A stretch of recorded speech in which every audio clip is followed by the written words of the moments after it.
بسم اللہ الرحمن الرحیم۔ السلام علیکم ورحمۃ اللہ وبرکاتہ۔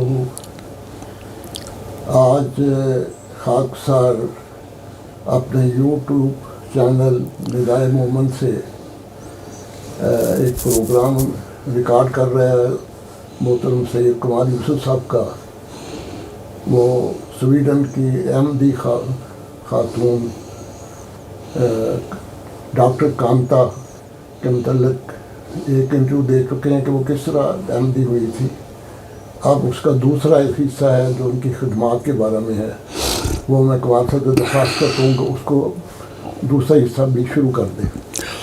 اعوذ باللہ من الشیطان الرجیم، بسم اللہ الرحمن الرحیم، السلام علیکم ورحمۃ اللہ وبرکاتہ۔ وعلیکم السلام۔ ڈاکٹر کانتا کی بہت سی خدمات ہیں، اس میں سے صرف ایک خدمت کا میں آپ کی خدمت میں پیش کروں گا۔ ہمارے اسکینڈینیویا میں ڈینمارک ایک واحد ملک ہے جہاں ہمارا ترجمہ قرآن مجید کا ہوا تھا۔ نارویجن اور سویڈن میں ترجمے نہیں تھے۔ سویڈن میں بہت سارے تراجم پہلے سے موجود تھے، اور اس میں خصوصیت سے ایک فلسطین کا ایمبیسڈر تھے زیتستان، انہوں نے ایک ترجمہ کیا ہوا تھا، اور بھی کئی تھے لیکن ان کا ترجمہ زیادہ مقبول تھا۔ اور جب بھی ہمارے پہلے سویڈش احمدی سیف الاسلام محمود صاحب ایرکسن صاحب کو کہا جاتا تھا کہ ترجمہ کریں قرآن مجید کا ترجمہ کریں، وہ کہتے کہ نہیں، ان کا ترجمہ یہ ٹھیک ہے، صرف یہ ہے کہ یہ بہت پرانا ترجمہ ہے اور اب زبان سویڈش ایک نئی بن چکی ہے، تو ہم اسی ترجمے کو نئے ترجمے میں ڈھال سکتے ہیں، لیکن وہ انہوں نے ضرورت نہیں کی ترجمہ کرنے کی۔ حضرت خلیفۃ المسیح ثالث رحمہ اللہ تعالیٰ کو اللہ تعالیٰ نے یہ توفیق دی۔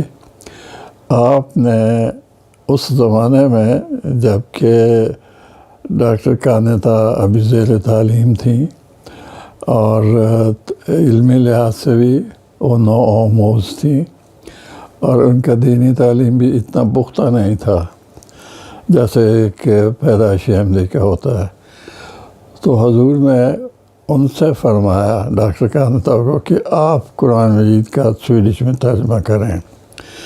شروع میں تو انہوں نے خاکساری سے یہ عرض کر دی کہ میں ساحل نہیں ہوں، لیکن حضور نے فرمایا کہ نہیں، آپ ہی ترجمہ کریں گے۔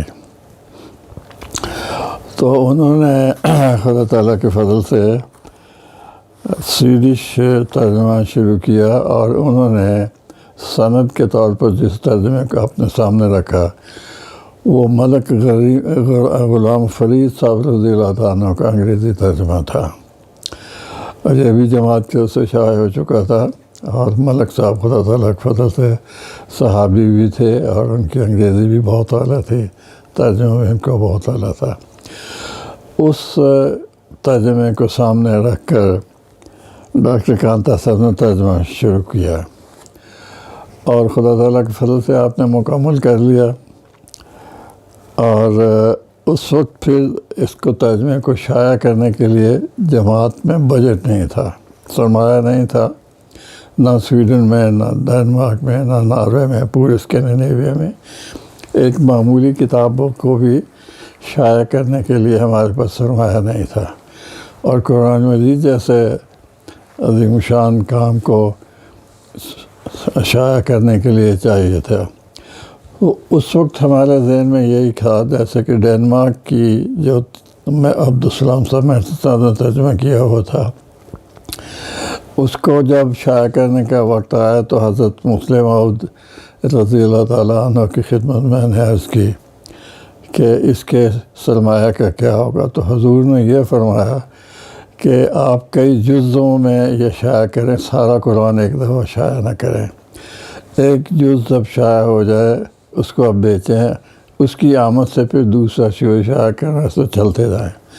تو تقریباً 8 پارے ہم نے ایسے شائع کر لیے، لیکن نہ تو سرمایہ تھا، نہ ہمارا تجربہ تھا، اسی دوران ایک کمپنی نے کہا کہ نہیں، آپ ایسا کریں کہ آپ مجھے مسودہ دے دیں اور میں اپنی کمپنی سے یہ شائع کروں گا اور ہمارے کسی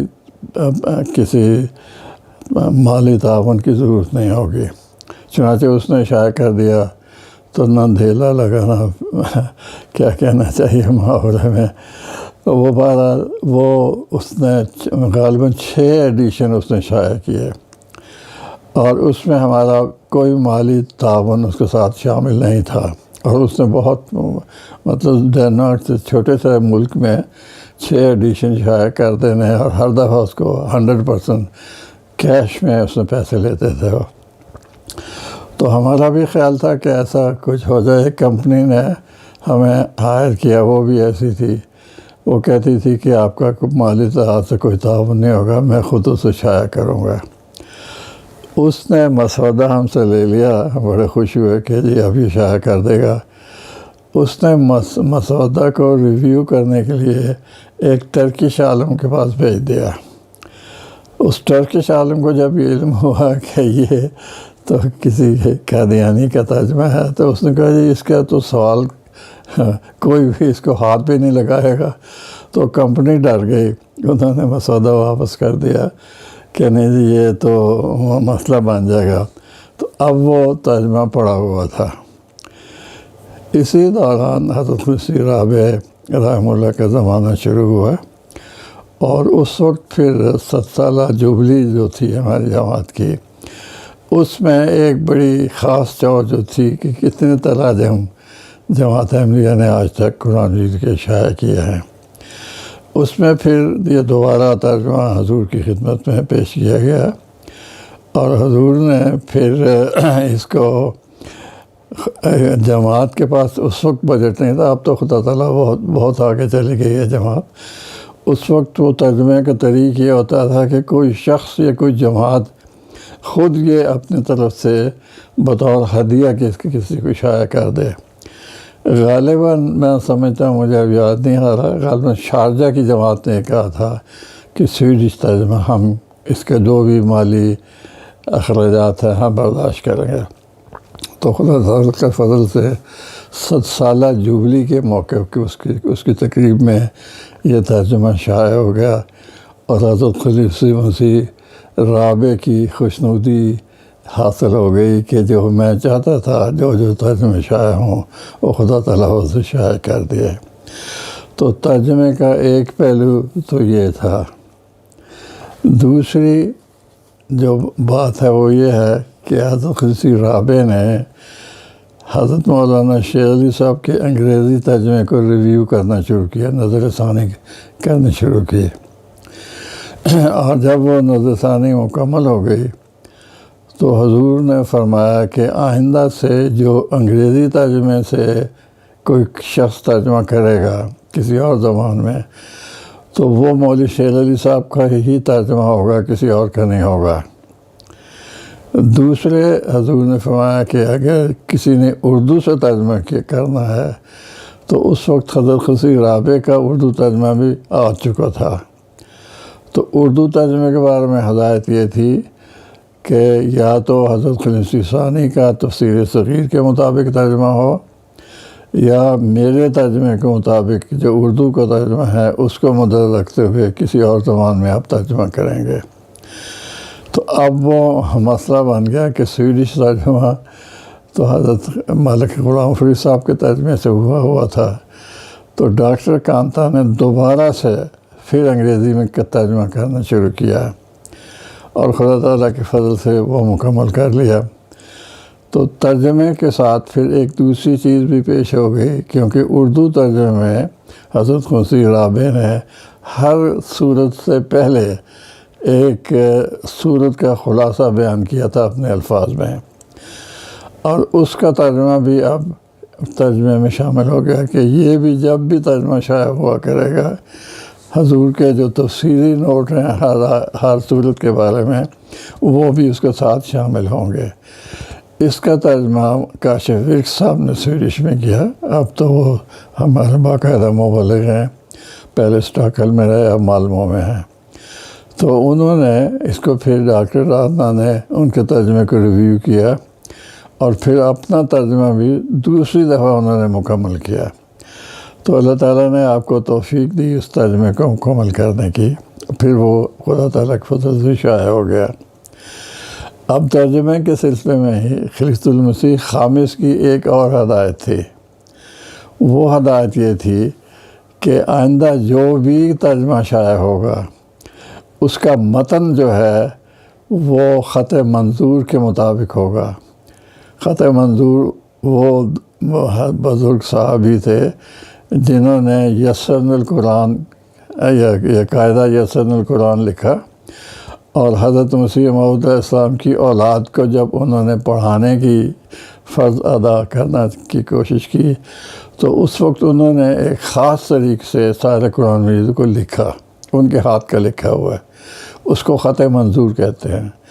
تو اب جو بھی ترجمے شائع ہوں گے وہ جو عربی متن ہوگا وہ کسی اور کا نہیں ہوگا بلکہ وہ خط منظور کے مطابق ہوگا. تو اب یہ ہدایات ہیں. انگریزی سے ترجمہ کرنا ہے تو حضرت شیر علی صاحب کا نظر ثانی سونا ترجمہ وہ سامنے رکھا جائے گا. اردو سے کرنا ہے تو تفسیر صغیر یا حضرت خصوصی رابع کے ترجمے کے مطابق وہ ہوگا. اور پھر متن کے لحاظ سے جیسے میں نے عرض کیا ہے حضرت خصوصی خامس کی ہدایت تھی کہ یہ خط منظور کے مطابق ہوگا. تو یہ قرآن مجید کی چھوٹی سی میں نے آپ کو عرض کر دی ہے. اللہ تعالیٰ ڈاکٹر کانتو کو جزائے خیر دے کہ انہوں نے بڑی ہمت کی اور بڑی چھوٹی عمر سے انہوں نے یہ کام کرنا شروع کیا اور بہت لمبا عرصہ دونوں ایڈیشنوں پہ انہوں نے اپنی جو بھی قوتیں تھیں استعدادیں تھیں اس کو استعمال کیا. تو اب مکمل شائع ہو چکا ہے قرآن شریف ہاں جی، پورا مکمل. دونوں ایڈیشن شائع. دونوں ایڈیشن شائع ہو چکے ہیں. آپ نے بھی ساتھ کام کیا تو کچھ تھوڑا. اصل میں پہلے ایڈیشن میں بھی میں ان کے ساتھ تھا. دوسرے ایڈیشن میں حسن نے ایک کیا کہنا چاہیے ایک کمپنی ایک ٹیم بنا دی تھی. اس میں میرے علاوہ جو تھے میر قدیر صاحب ہمارے سویڈن کے مبلغ ہیں، اب بھی اسٹاکہل میں رہتے ہیں. ان کو بھی بڑا محاورہ تھا عربی زبان میں بھی اور سویڈی زبان میں بھی. تو ہم دونوں بھی شامل تھے اس میں. کاشف صاحب بھی شامل تھے اور مجھے کسی یاد نہیں رہا ہے، لیکن بہرحال ہماری ٹیم نے پھر جو آخری ایڈیشن تھا اس میں مجھے بھی کام کرنے خدمت کی توفیق ملی. اور میر صاحب نے بھی خود خصوصاً بہت محنت کی ہے اس کے اوپر. اللہ تعالیٰ صاحب کو جزائے خیر.